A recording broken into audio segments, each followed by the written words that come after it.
ಎಲ್ಲರಿಗೂ ನಮಸ್ಕಾರ. ನನ್ನ ಹೆಸರು ರಾಜೇಶ್ವರಿ ಶ್ಯಾಮ್ ಅಂತ.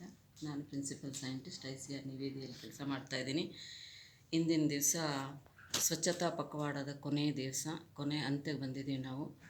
ನಮ್ಮ ನಿರ್ದೇಶಕರು ಈಗಿನ ಮುಂಚೆ ಮಾತಾಡಿದರೆ ನಾವು ಹೆಂಗೆ ಈ ಸ್ವಚ್ಛತಾ ಪಖವಾಡ ಕಾರ್ಯಕ್ರಮನ 15 ದಿವಸ ಈವರೆಗೂ ಹಂತದಲ್ಲಿ ತಗೊಂಬಂದಿದ್ದೀವಿ ಅಂತ ಇದ್ರ ಬಗ್ಗೆ ನಾನು ವಿಸ್ತಾರವಾಗಿ ಹೇಳಲು ಪ್ರಯತ್ನ ಪಡ್ತಾಯಿದ್ದೀನಿ. ನಿರ್ದೇಶಕ ಮಹದೇವರು ಹೇಳಿದರು, ಸೆಪ್ಟೆಂಬರ್ ತಿಂಗಳಲ್ಲಿ ನಾವು ಸ್ವಚ್ಛ ಸೇವಾ ಕಾರ್ಯಕ್ರಮ ಅಂತ ಆಯೋಜನೆ ಮಾಡಿದ್ವಿ ನಿವೇದಿಯಲ್ಲಿ. ಡಿಸೆಂಬರಲ್ಲಿ 15 ದಿವಸ ಸ್ವಚ್ಛ ಪಖವಾಡ ಅನ್ನೋ ಕಾರ್ಯಕ್ರಮನ ಆಯೋಜನೆ ಮಾಡಿದ್ವಿ.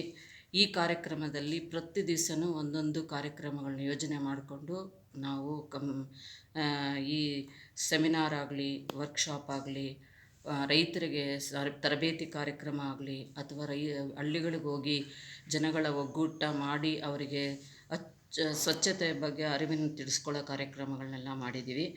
ಆಮೇಲೆ ಇದಷ್ಟೇ ಅಲ್ಲ, ಮಕ್ಕಳಲ್ಲಿ ಈ ಒಂದು ತರಬೇತಿಯನ್ನು ಕೊಡೋದು, ಸ್ವಚ್ಛವಾಗಿ ಹೆಂಗಿಟ್ಕೋಬೇಕು ಶಾಲೆ ಮನೆ, ಅವ್ರ ಸ್ವಚ್ಛತೆ ಬಗ್ಗೆ ಶಾಲೆಗಳಿಗೆ ಹೋಗಿ ನಾವು ಕಾರ್ಯಕ್ರಮನ ಆಯೋಜನೆ ಮಾಡಿದ್ದೀವಿ.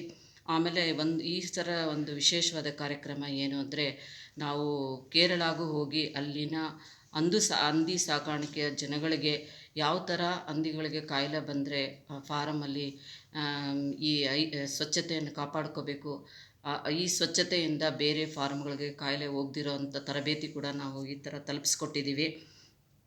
ಆಮೇಲೆ ನಮ್ಮ ಸಂಸ್ಥೆಯದು ಉದ್ದೇಶ ಅಂತಂದರೆ, ನಮ್ಮ ನಿರ್ದೇಶಕರು ಮಹದೇವರು ಹೇಳಿದ ಪ್ರಕಾರ ನಾವು 250ರಿಂದ 300 ಜನ ಈ ಸಂಸ್ಥೆಯಲ್ಲಿ ಕೆಲಸ ಮಾಡ್ತಾಯಿದ್ದೀವಿ. ಪ್ರತಿಯೊಂದು ಸಂಸ್ಥೆಯಲ್ಲಿ ಕೆಲಸ ಮಾಡ್ತಾ ಇರುವ ಅಧಿಕಾರಿಗಳಾಗಲಿ, ಸಂಸ್ಥೆಯಲ್ಲಿ ಕೆಲಸ ಮಾಡ್ತಾಯಿರೋ ಸ್ಟೂಡೆಂಟ್ಸ್ಗಳಾಗಲಿ, ಜನಕ್ಕೆ ಹೋಗಿ ಈ ಸ್ವಚ್ಛತೆ ಬಗ್ಗೆ ನಾವಿಲ್ಲಿ ಏನು ಮಾಡಿದ್ದೀವಿ ಅನ್ನೋದು ಅರಿವು ಮುಟ್ಟಿಸ್ಕೊಳ್ಳಲು ಮನವಿ ಮಾಡಿಕೊಂಡಿದ್ದಾರೆ. ಆಮೇಲೆ ಇದರಲ್ಲಿ ನಮ್ಮ ಸಂಸ್ಥೆಗೆ ನೀವು ಬಂದು ನಾವು ಹೆಂಗೆ ಸ್ವಚ್ಛತೆಯನ್ನು ಕಾಪಾಡ್ತಾ ಇದ್ದೀವಿ ಅಂತ ನೋಡಿ, ನಮ್ಮ ಈ ಹಿಂದಿನ ವರ್ಷ 2000 ಗಿಡಗಳನ್ನ ಇದು ಮಾಡಿ ನಾವು ಇಡೀ ಕ್ಯಾಂಪಸ್ನ ಒಂದು ಗ್ರೀನ್ ಕ್ಯಾಂಪಸ್ ಅನ್ನೋ ಥರ ಮಾಡಿದ್ದೀವಿ.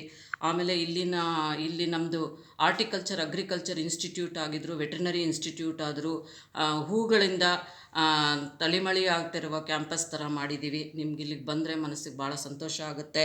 ಆಮೇಲೆ ಇಲ್ಲಲ್ಲಿ ಒಂದು ಬಂಜೆ ಬಿದ್ದಿರೋ ಭೂಮಿನ ನಾವು ಒಂದು ಹಸಿರು ಕ್ರಾಂತಿಯನ್ನು ತಗೊಂಬಂದಿದ್ದೀವಿ. ಈ ಒಂದು ಮಾಡೆಲ್ ಥರ ಮಾಡಿರುವ ಇನ್ಸ್ಟಿಟ್ಯೂಟಿಗೆ ನೀವು ಬಂದು ನೋಡಿದ ಸ್ವಚ್ಛತೆ ಅನ್ನೋದು ಒಂದು ಅರಿವು ಮುಟ್ಟುತ್ತೆ. ಅದಕ್ಕೆ ನಾನು ಈ ಕಾರ್ಯಕ್ರಮದ ಪ್ರಕಾರ ಸ್ವಚ್ಛತೆ ಮನುಷ್ಯನಿಗೂ ಅಗತ್ಯ, ಸ್ವಚ್ಛತೆ ಪ್ರಾಣಿಗಳಿಗೂ ಅಗತ್ಯ. ಸ್ವಚ್ಛತೆ ಇದ್ದರೆ ನಾವು ಕಾಯಿಲೆಗಳು ಬರ್ದಿರ ನಮಗೆ ಆರೋಗ್ಯವನ್ನು ಕಾಪಾಡ್ಕೋಬೋದು. ಈ ಮಹಾತ್ಮ ಗಾಂಧಿ ಹೇಳಿದ ಥರ cleanliness is next to godliness ಅಂತ. ಇದ್ರ ಬಗ್ಗೆ ಇವತ್ತಿನ ದಿವಸ ಕಾರ್ಯಕ್ರಮ ಕೊನೆ ಆಗ್ತಾಯಿದೆ. ನಾನು ಕೊನೆ ಆಗ್ತಾಯಿದೆ ಅಂದ್ಕೊಳ್ಳಲ್ಲ, ಇದು ಇಡೀ ವರ್ಷ, ಮುಂದಿನ ಡಿಸೆಂಬರ್ 31, 2026ವರೆಗೂ ಪ್ರತಿ ದಿವಸನೂ ನಾನು ಸ್ವಚ್ಛತೆ ಬಗ್ಗೆ ಒಂದು 5 ನಿಮಿಷ ಯೋಚನೆ ಮಾಡಿ ಕೆಲಸ ಮಾಡಬೇಕು ಅಂತ ನಾನು ಮನವಿ ಮಾಡ್ಕೊಳ್ತಾ ಇದ್ದೀನಿ. ತಮ್ಮ ಹೆಸರು ಮೇಡಮ್? ನನ್ನ ಹೆಸರು ರಾಜೇಶ್ವರಿ ಶೋಮ್ ಅಂತ, ವರಿಷ್ಠ ವೈಜ್ಞಾನಿ. ಧನ್ಯವಾದಗಳು.